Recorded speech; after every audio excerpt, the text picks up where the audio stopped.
Well, Troy, thanks so much for jumping on a call with me. Happy book day. Thank you. It's a pleasure to be here. So this is the big release day, which I didn't realize I'd get to talk to you on release day. How's it going today? It's going pretty well. I mean, most of my work has been long done before release day, so I just kind of sit down and post a couple of things on social media and reminding people that the book is out today, and we'll sit back and wait for the reactions.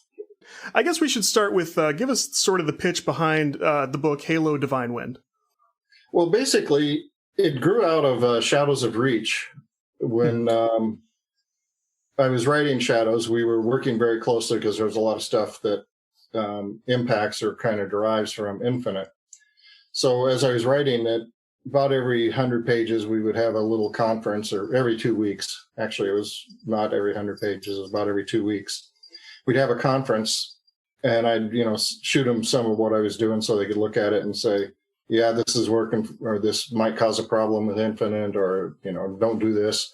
And one of those things I did, there was a scene early on when Castor is having a meeting, and I had originally just had a human pop in to do something and to deliver something for him.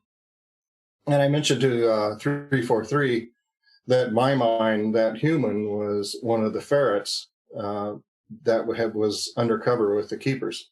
And they liked the idea so much that we developed into a whole subplot that the ferrets would be there. And then we decided we had a different fate in mind for Castor at the end of Shadows, but we decided that it would be a lot more fun to send him to go on to the Ark. And that's how this story arose, is that, Castor is going to the Ark to begin to fulfill his dream of commencing the great journey and firing the Halo array. And Veda and the ferrets, who have been spying on him for a couple of years now, realize that they have to go too, because they're the only ones in a position to stop him. So kind of a desperate undercover mission. Definitely makes for great reading and great fiction. How long have you kind of had a hand in the sort of extended Halo universe now? How long's it been?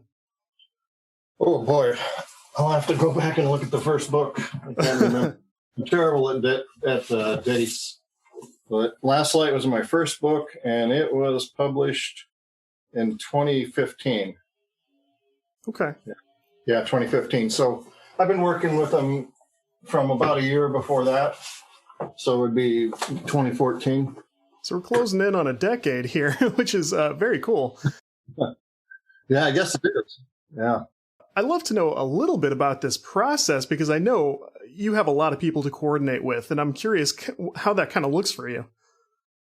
Well, first, let me say that everybody assumes that having so many people working with so many people actually is kind of a hassle, but it isn't actually, because everybody brings something different to the table, and it just improves it.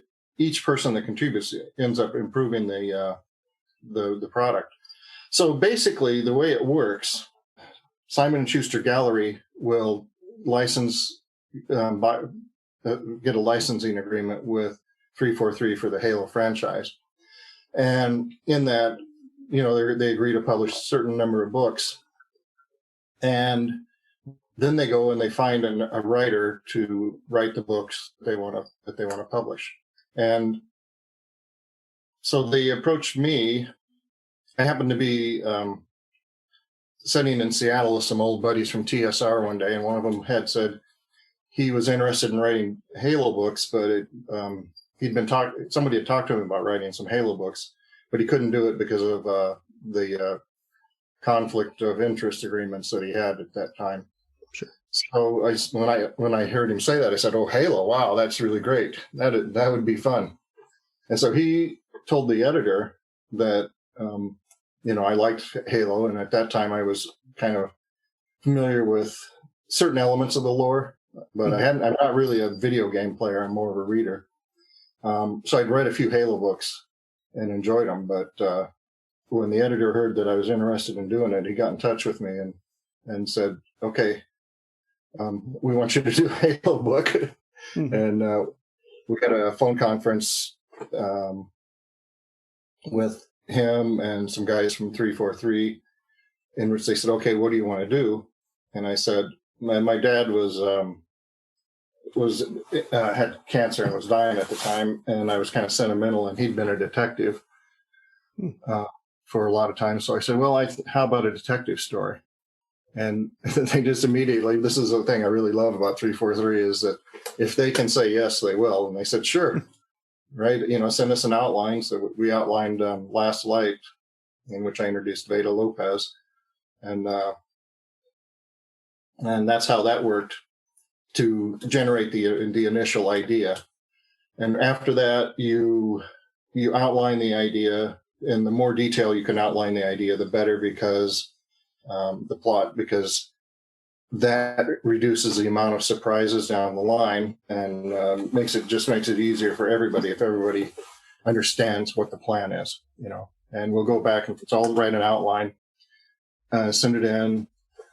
They'll come back and say, well, let's change some of these things. Let's fix this. That won't work, or this will work, or we can do it this way, but we can't do it the way you originally outlined it. Then I'll revise the outline, send it in. There'll usually be a few more comments on it, but at that point, it's a matter of, okay, just make sure you do this, and then I'll start writing. And so I write the book, the manuscript, and it goes into my editor at Gallery, and he'll take a look at it and sometimes say, well, let's make these corrections before we send it on, or he'll just send it on. And then 343 will make a list of corrections, and usually they'll go through 2 or 3 people there, and they'll get together and combine all of their corrections into one set, so that I don't have to guess who I should be listening to. They've worked all that out in advance. Send it back to my editor, and he checks and sees if there's anything he has an issue with, and then it comes back to me, and I revise it. Usually one revision is good, but all through after that point, after I revised it and turned it in, it goes into production where it's being edited, copy edited, proofread and all that kind of stuff.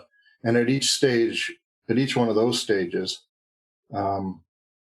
everybody looks at it again, and it'll often come back with some minor revisions that I need to make at those stages, and all the way through the second.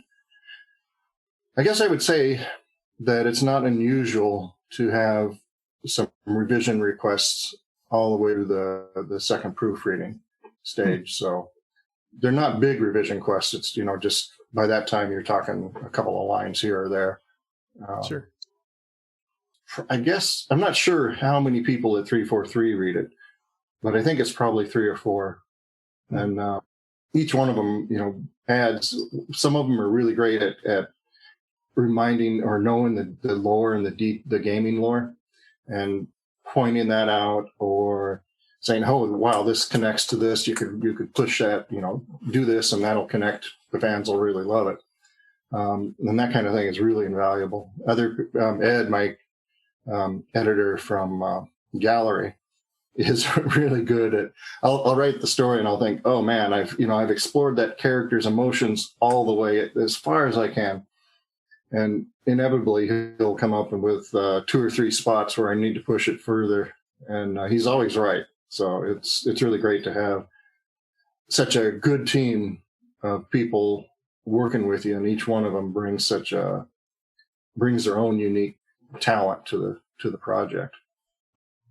You sort of go well beyond writing at some point on both sides, at the game studio level and at your level, and it becomes sort of historian work almost, keeping the lore like you mentioned. I mean, that role has evolved quite a bit, and it seems fascinating to me. It's got to be a lot of fun, Oh, it is. It is. Of course, I went to work for TSR, who produced Dungeons and Dragons, right out of college, as an editor. So I've been involved in game creation, not video game creation, but Sure. game creation for most of my life, for 40 years. And you learn early that when you're working with a shared world, that you can't get possessive of it. You have to remember that this world belongs to everybody. It belongs to all of the people who are working on it, all of the people who own the copyrights and the fans. So you just have to wrap your mind around, you don't get to do what you want to do all the time. You have to do what's best for the world.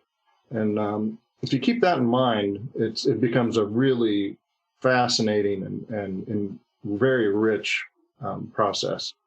I love writing stories in big universes like this because there's so much more available to it that I can go and look at and borrow and move and utilize, that one person, a writer on his own, would never be able to generate all of the material and all of the richness that you get with a shared world like this. Well, as we sort of wrap things up, what do you think's on the horizon for you? Do you have it planned, or are you waiting to see? Well, I have something planned, but I can't really talk about it yet. So fair enough. Yeah, there's always something on the horizon. I've got books that I want to write for myself if I ever get time. Yeah. When I retire, that's what I'm going to do is write for myself instead of media tie-ins. Makes sense. I love media tie-ins. They're just so much fun to do, especially when you're working with a good crew. And I've always had the pleasure of working with a good crew.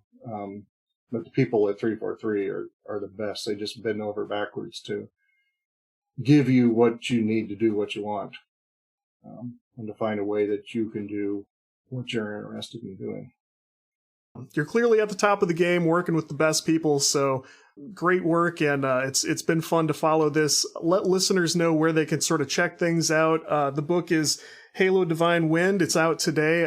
Where else can we find Troy Denning online? You can find me on Facebook and on Twitter. Mm-hmm. Twitter, I think my handle is Denning Author.